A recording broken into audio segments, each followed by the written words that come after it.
Hi, I'm Mike. And I'm Nancy. From Sunshine Expeditions. And we love to travel, especially cruising. We took a 12-day British Isles cruise on the Royal class ship Regal Princess, round trip from Southampton. It started on June 8th and ended on June 20th. The weather turned out great with temperatures from 50 to 60 degrees Fahrenheit. Just like Alaska, you wear layers and bring a rain jacket. There were several Princess excursions to choose from while in Portland, England. We will share the Princess Excursion port link in the description.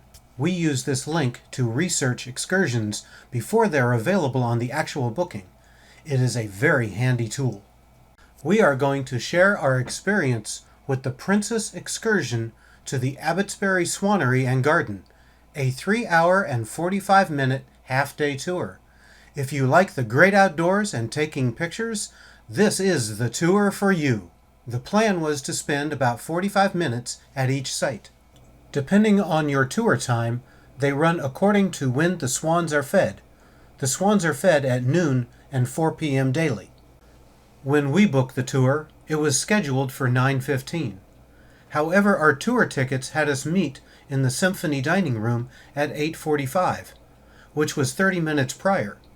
Be sure to look at your ticket time, as it may not be what you expected.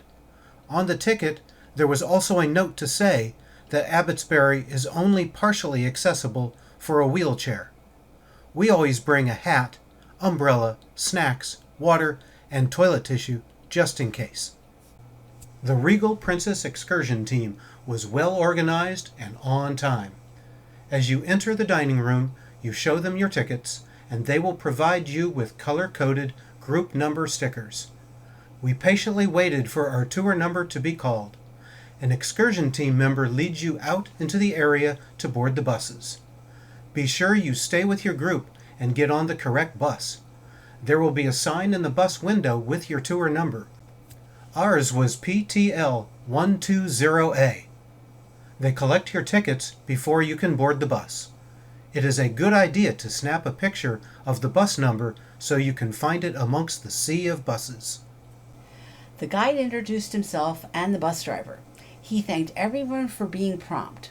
He announced we were ahead of schedule, so we had time to make a special stop at the beach along the way to Abbotsbury. After the scenic drive, we arrived at the Heritage Coastline, an 18-mile stretch of land known as Chesil Beach, and the little village of Abbotsbury.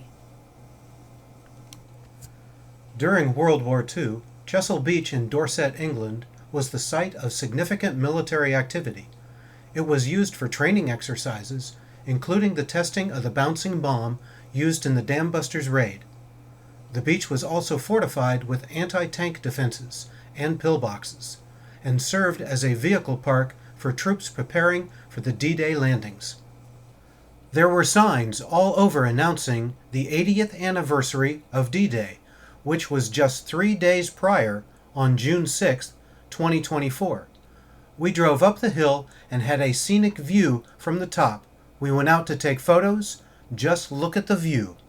Here is the Olympic Rings monument that commemorated the sailing events in the 2012 Games in Weymouth. Time flew by and we needed to get back on the bus. We continued on to the Abbotsbury Sub-tropical Gardens since they timed this tour around the swan feeding at noon. The first Countess of Ilchester established the gardens in 1765 as a kitchen garden for her nearby castle. It has developed into a delightful 20-acre garden of exotic plants, botanicals, and flowers. Make sure you get a map of the gardens.